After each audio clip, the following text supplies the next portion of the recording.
mon c'est Adou, dans cette vidéo, on est au début 2025, je vais te présenter des produits récents et des nouveautés de chez Foil Drive en détail.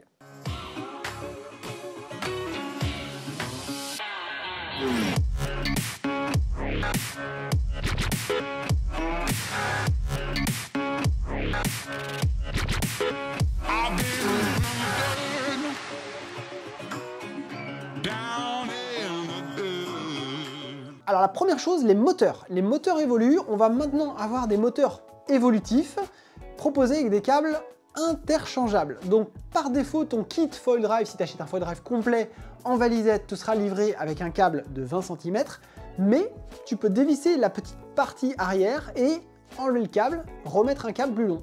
Il y a du 12, nouveauté. Avant, il n'y avait pas du 12, on démarrait à 15, donc on a encore un câble encore plus court qu'avant. Ensuite, on va retrouver du 15, du 20, du 25 et on a les câbles dits e-foil qui font 60 ou 70 cm, qui peuvent être le long du bord de fuite de ton mât.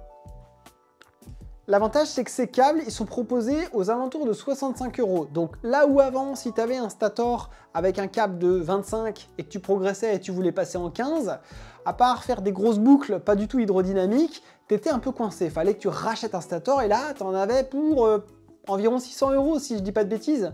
Là, tu vas juste changer le câble. Ça permet aussi, si tu veux apprendre à un pratiquant qui est plus novice, de lui mettre un câble un petit peu plus long. Et d'ailleurs, en parlant d'apprentissage, je rebondis sur un deuxième accessoire qui m'a été envoyé par Foil Drive, c'est le Propeller Guard, la protection d'hélice en français. C'est assez volumineux, mais l'objectif, c'est plus pour les pratiquants qui sont en phase d'apprentissage, qui ont besoin d'être rassurés. L'idée, c'est que si tu viens taper sur le côté, que tu sois en bipale ou tripale, tout est compatible. J'ai testé avec toutes les longueurs de câble, j'avais un doute sur le nouveau câble de 12 qui est très court, eh bien, ça passe. On a plus de 12 cm entre le bas du moteur et la carène, donc même avec le plus court des câbles, tu peux utiliser cette protection d'hélice. Sur le fonctionnement, c'est très simple en fait. Là, je l'ai vissé sur une moitié de pod avant, un nez court, mais tu as juste à enfiler le moteur et l'emboîter. Ça remplace littéralement l'arrière d'un pod classique qui normalement est comme ça, mais au bout, on a cette protection. Donc, tu vas venir emboîter cette protection d'hélice sur le cône, sur le bord de fuite du mât et le solidariser avec les 4 vis comme sur un pod classique. Voilà, c'est tout simple. Alors évidemment à l'usage, moi, Adou, je ne vais pas utiliser ça parce que il y a une traînée supplémentaire. Tu perds en rendement, tu traînes plus d'eau, comme si tu avais un aileron plus épais, un foil, un mât plus épais. Donc c'est bien pour apprendre en sécurité, c'est bien pour des écoles qui voudraient utiliser le Foil Drive, c'est le cas autour de chez moi. Je pense à French Foil qui bosse juste dans la baie, François Prévost qui donne des cours, il utilise des fois le Foil Drive. C'est un outil qui peut être intéressant pour sécuriser un stagiaire qui veut débuter et qui veut apprendre à voler avec ça. Voilà.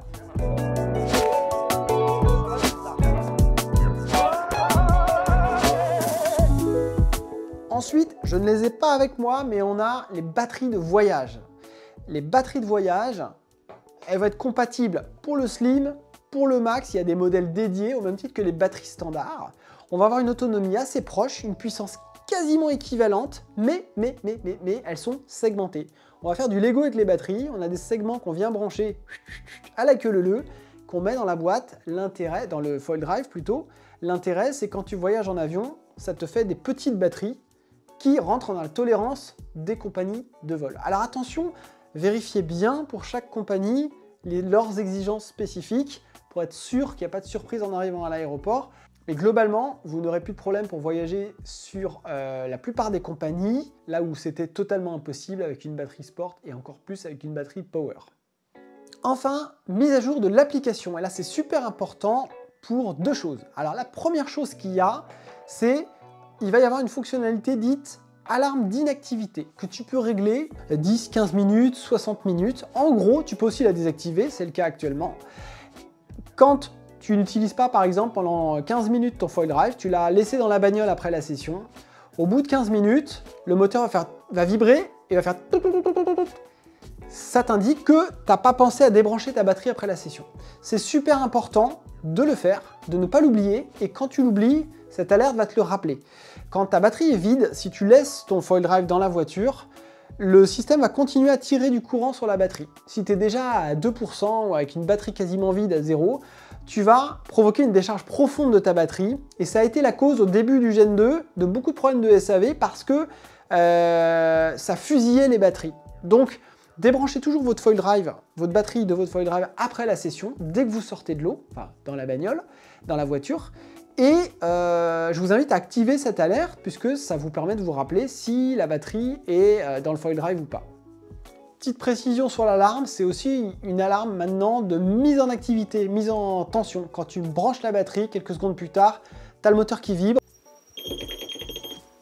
Et tu as ces petits bip bip que tu vas entendre qui signifient que la batterie et le foil drive sont bien connectés. Ça, c'est la première chose. La deuxième chose, au niveau de la puissance, Foil Drive a décidé de débrider encore un peu la puissance maximum des kits.